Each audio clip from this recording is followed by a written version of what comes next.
Welcome back to Magic Gathering Strat. I'm Bava. It is October 3rd.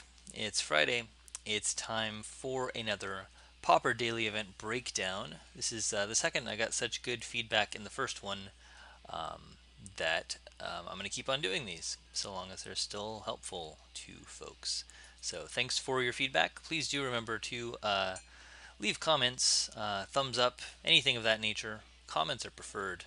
It does help me know what I'm doing right and what I can work on. So we're looking at the daily events for last weekend. As always, the dates on the mothership are wrong. So we're looking at Sunday, September 27th, and Sunday, September 28th, and Saturday, September 27th. So this is Saturday, and we'll look at Sunday as well. Before we get to that, we can look at the breakdown a little bit here. You can check it out. So we have Delver and MBC in the top two spots again. Now, it's a little interesting. We're not going to see much MBC on Saturday. We're going to see a lot on Sunday. So one day was much more heavily infested with black than the other, or at least the black players on Saturday did not do as well. We're still seeing a big uptick of White Weenie, coming up to almost 10% of the meta for the weekend. Hexproof is staying strong. What's really interesting is we're not going to see any mono blue control decks. There's no muck, but we're seeing a lot of blue red control, and we're going to see a couple different lists. Boros Kitty, we had Patrick J, as always, getting a win this week, and then GUI BR got a win on Saturday and a win on Sunday. So we got Boros Kitty well represented. And we had a couple players do well with Goblins, which was one of my suggestions. Boros Kitty and Goblins were my suggestions last week, and they both came in here pretty strong. Familiar combo, Delver Fiend Teachings Tron. We saw a couple Tron lists. I'm really excited about the rogue lists. We saw One Land Spy by Arno going 3-1, which officially makes him my hero of the week. Congratulations, Arno, you rock. And then also a really weird, interesting Gruul Dredge aggro. I didn't know what to call this by sight, and we'll take a look at that. Elves came in, one Tortured Existence deck, one Burn deck, and only one Affinity deck. I'm still surprised that Affinity is not coming in stronger, and it is a Perilous Research Affinity list, so we'll take a look at that. So starting here on Saturday, we had Jared James SB with Delver, and we saw this list last week. It's got, we saw a similar list. It's got the Stitch Drake, which wins in the Air Wars against other Delver decks. And we also see the Flare Husks, which we talked about last week, instead of Bone Splitters, mainly because they're obviously not as good as Bone Splitter, except two things now for Delver, really. Sacrifice bait, so they eat edicts. Those little germ tokens love to die to edicts. That's just what they live for. That's what they're grown in a lab to do. It is relevant to an extent, especially for Delver, who fights a lot of hate, because people know they're going to play Delver. It is relevant that this gives +1 toughness, whereas Bone Splitter does not. So, your stupid little fairies, these little guys that everyone's trying to kill with shit like Piracy Charms and -1 counters and all sorts of crap, Flare Husk makes them 2 toughness creatures. And that can be relevant, and it's worth noting for the Flare Husk. We have Delver again on Saturday. Pretty standard Delver list. Andres is a White Weenie God. Moving on down the list. We have our first MBC list. It's one of the Creature Light lists, which I like. Everything's doing what it has to do, and it gives you more room for other things like discard. There's plenty in Raven's Crime, which works well since you have no tendrils and no corrupts in here. So you can pitch extra lands to Raven's Crime quite happily and keep your opponent off cards. And 3 Oubliette, which as we've talked about in the past. Works well with Gray Merchant, makes a difference in the mirror match. And you're going to see plenty of mirror matches, I think, if you're playing mono black control. Now, I don't know if this just happens to me, or if this is some bad site design for Wizards, but Pinato was playing. Thank you, MTG Goldfish. Pinato was playing Tron, and so I think this is a version we saw before. It's got 2 Condescend in it, and this one has a Hush in the main deck, destroy all enchantments, which you can always cycle. So that's pretty cool. Actually, just have a little main deck enchantment hate, because hexproof can be tough to deal with if you don't have the right stuff in there for it. And speaking of hexproof, here we go. This is the card draw version of hexproof that we saw. We've got Abundant Growth and Frog Tongue and Karametra's Favor, all of which draw you a card. Everything's a 4 of. We've got the 4 Colony Garden for Edicts. In a pinch, you can always suit up a plant token and make it really big if you have to, if you're not getting any of your other creatures. And since you're only running the 12 creatures, that might be something that you do. We have a Stompy list this week. It's worth noting, I didn't mention it last weekend, but there were 0 Stompy lists. Deluxekoff pointed that out. And there was only 1 Stompy list this weekend, so Stompy is not real big right now. So this Stompy we have just kind of a classic Stompy list, almost, except Garruk's Companions in here. Chris Weaver always ran this because it came with Trample, and it was a 3/2 body for 2, which was pretty relevant. I think the Trample was the most relevant part, but it's not a bad idea for Stompy. The Young Wolf is great, of course, against Edicts. Otherwise, you get your Quirion Rangers, your Shinins. Shinin very helpful against things like Familiar Storm, where they're clogging up the ground, and you want to get in and just win. Yeah, so pretty standard. Elephant Guide did come in here, so this is one of the newer cards for Pauper, which became a common with Vintage Masters. At first I thought this was Muck, but it's not. It's blue-red control. We're going to see a few of these lists. And as I mentioned, 0 Muck, plenty of blue-red control.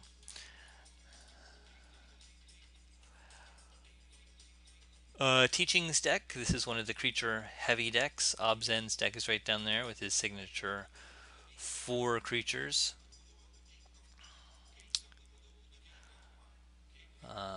And messed up formatting from Wizards, thank you. But yeah, these are the creatures that Obzen likes to run, and they seem to work very well for him, playing Teachings. And he still has his Circle of Protection red. He had taken them out, but then I told people they should play Goblins, and he said, I'm going to put those back in. And he also is running a Circle of Protection black in here as well. And he's got the 1 Plains, which he brings in, so that he can cast those if he needs to. JKRT playing something of a more traditional hexproof list. No card draw things, no Skyfishers, just hexproof dudes, plus Gnarlids, plus enchantments. Patrick J running his Boros Kitty list.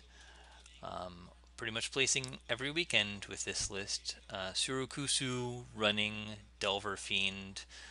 He remains the king of Delver Fiend in my mind, placing most consistently with it. Arno is my hero of the weekend because he went 3-1 with 1 land Spy. There are videos on this channel of this deck being played, and this deck was originally brewed up collaboratively by David Schaffer, Shafawafa, and Obzen. They worked on it together to create this deck, and it is, as far as I know, in Pauper, the only turn 1 kill deck. We have plenty of turn 2 We might have other decks that could win on turn 1. I'm not sure. But this deck definitely can win on turn 1. So, good job, Arnaud. It's amazing to see this happen, to see this place 3-1. And check out some of the other videos of this deck being played if you want to figure out how it works. I've actually never played the deck. I'm confused by it somewhat, but I think it's pretty cool. One land. Mezel playing Delver, because it's Mezel. Muchan playing Tortured Existence. Golgari, Tortured Existence. Still got the Battlefield Scrounger and the Putrid Leeches, which I love. I actually want to build a deck around Putrid Leech. We'll see if that happens, because I think this is a great, great card. Here is the other Boros Kitty, GUIBR. Plays both days with Boros Kitty, so we'll see him on Sunday too, playing this list. Slightly different than Patrick's list. This is our one showing of Affinity for the weekend. It is a Perilous Research version of Affinity by TPS Billy that went 3-1. And these decks can just be crazy. I think I mentioned this last weekend. Between the Thoughtcast and the Research and the things that you're blowing up, it just seems like this Affinity list never stops drawing cards. So even when they're out, they just like pick up a Research and they start chaining all this card draw, and then they have 7 cards again. It can be really frustrating as your opponent. So they can always beat down with 4/4s. They're happy to do that. Or if it comes down to it, they have more flings than usual, and stopping the Atog fling combo is very challenging. Nagatsuki with his white weenie tokens. Again, this is working really well. Ramosian Rally is a card that I really like in this tokens list. He's got 4 Guardians pledges and 2 rallies, which seems like a lot, but I think it's obviously working well for him. So I'm not going to say that it's too many. I think it is more important to have all of these in the tokens deck than it is in the traditional white weenie list. Another Delver Fiend list. And this is our other rogue. We had both our rogues on Saturday, and this is the Gruul Dredge aggro list, which I did not know how to describe better. I call it the Dredge list because it's got Moldervine Cloak and Golgari Brown Scale, but really those are the only Dredge guys, so I'm not sure. Electricries in the main. Honestly, this list seems like it's built just to defeat Delver. Gitu Slinger kills stuff when it comes in, gains you a little life. Guild Mage kills fairies. Leaf Crown Dryad blocks flyers. Protection from blue. Death Touch. Nightshade Peddler plus Granger Guild Mage is pretty awesome, and Nightshade Peddler plus Gitu Slinger is pretty cool. So I like a Nightshade Peddler. I'd like to see more people do this. Tin Street Hooligan for other matchups. He's going to blow up artifacts, which is great. And another pro blue guy. So there's 6 pro blue dudes in here, which are bears, red green bears. There's some removal. Burst Lightning, interestingly. Lightning bolts and electricries. And then the Moldervine Cloak, which is making dudes big and you can always get it back. So yeah, I want to try this list out because I'm not totally sure how it works. I'm not totally sure why it works, but if you can go 3-1 with a list, it could be a fluke, but it could also be a good list. So it's our other rogue. Let's move on to Sunday, because we're at the bottom of the Saturday standings, where we will see no rogue decks and a lot more mono black control. Is that a coincidence? Probably not. So we start off with 06 Nash. Again, we got to go over to Goldfish to see what he was actually playing. He was playing a white weenie list, sort of a more traditional white weenie list. Bone Splitter, some removal, and then lots of dudes. We got the Guardian of the Guild Pact, which is good right now. Order of Lietber, which is great against mono black control. Javelineers, Squadron Hawks, Veteran Armorers. This can be a really tough list to beat. And when I was playing Goblins, I came across a list very similar to this list and got decimated. I was playing against Toreth though, and we'll see him in the standings as well. The Lost Coups playing mono black control, double Oubliette. He's got the Tendrils and the Corrupts, so he's gaining plenty of life. And then your traditional suite of removal. No ninjas, double Crypt Rats though, in the main, and a ninja to come in from the sideboard if it seems safe to do so. So,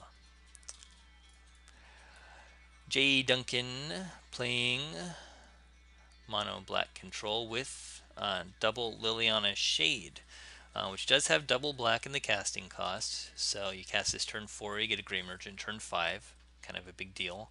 And then it just becomes a giant dude if you need it to, because you've got plenty of land. Mono black control lists run 23 to 24 land. You're gaining life again from Corrupts and Tendrils.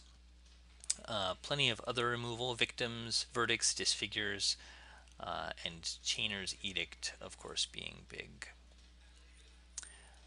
No ninjas to be found anywhere, and no Crypt Rats to be found anywhere, which is interesting. And 0 Oubliettes in this list, so we break our every mono black control player is playing Oubliette streak, with J. Duncan, who is not playing Oubliette. We have our first familiar Storm list. I hate this deck, so I'm not going to talk about it, except I hate it because it's powerful. It's just kind of dumb to play against. Simsy playing Goblins with Reach. One of my suggestions. I'm not saying he did it because I suggested it, because I played Goblins and I did horribly. So good for him for going 4-0. He's got some Jackal familiars in there, which I think is pretty awesome. Anything else? Super cool Mog Flunkies, which I was also thinking about when I was playing Goblins this weekend. Is getting a 3/3 for 2 is not bad. Your War Marshal's good. We're losing that 1/1 guy that gets a +1/+0 anytime you cast a red creature.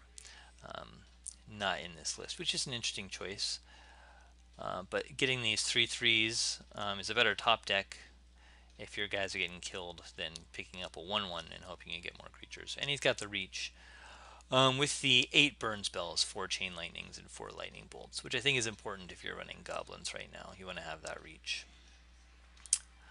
We have a Delver list with Bone Splitter, very traditional Delver. Not much going on there. Hawking playing goblins again. This is the list that we played, that I played, excuse me. I did poorly with it, but obviously the deck itself is fine. My playing of goblins was probably subpar. And here's that Foundry Street Denizen that I was talking about. I forgot the name of a minute ago. And plenty of reach. 4 Chain Lightning, 4 Lightning Bolt, and a Fire Blast. Another traditional Delver list, Bone Splitter. And another blue-red control list. A few more creatures than the other blue-red control list we saw. It's really more of a blue-red Delver than blue-red control, but there's plenty of control in here, so we're putting it in the blue-red control category. Another hexproof list, yet another different hexproof list. So we had 3 hexproof lists, and all of them different. Joanne's been playing this list pretty consistently and doing well. It's a little bit more all over the place, or it feels like it. Only 1 Colony Garden, Abundant Growth, and Utopia Sprawl. Some Umbras in here, which are nice. Some Journeys, Rancors, Masks. We have this 1 of Disciple of Grace. If you're playing against black, you cast it, and if you're not, you cycle it. Then you got your Hexproof guys and 2 Aura Gnarlids. Young Wolf's in from the sideboard for the mono black control. and you can get a whole bunch of enchantments back. How did I not know about this? That's pretty interesting. So this is a cool sideboard tech. If all of your enchantments get blowed up and you got some cards in your hand, you can cast Rofello's Gift and get a whole bunch of enchantments back. Seems like a good sideboard card for hexproof. Nice. Cax playing mono black control. It has the ninjas, but it's got no specters. Which mono black control doesn't necessarily need the specters. It does like to just keep the opponent's board clear anyways. So good chance if you're playing mono black control that you can attack through. But the specters really do work well with the shinobi, so it's interesting to see a list that does not have them. I don't like the specters with witches necessarily. A lot of lists are playing both because they have double black in the casting cost for Grey Merchant, and because they're both just good cards. And it doesn't seem to hurt them too much, but it is something of a nombo, because of course your opponent will choose to kill your specters if you activate your witch. We've got 2 corrupts and 3 tendrils of corruption, so we're definitely seeing a swing in favor of these life gain removal spells. And then a couple oubliettes here. Another creature light list from the BIM DZ. 3 oubliettes. Is this a list that we saw over here as well? Yeah. So we also saw him go 4-0 on Saturday and 3-1 on Sunday. With pretty much the same list. Lots of discard effects. Blue-red control. Fewer creatures. Much more a real control list, not a Delver list. Putting it in the same bucket, more or less. Another familiar Storm list. Tron list from Doc Pepper. And this list is not running Condescend or any counter spells. It is running a little bit more.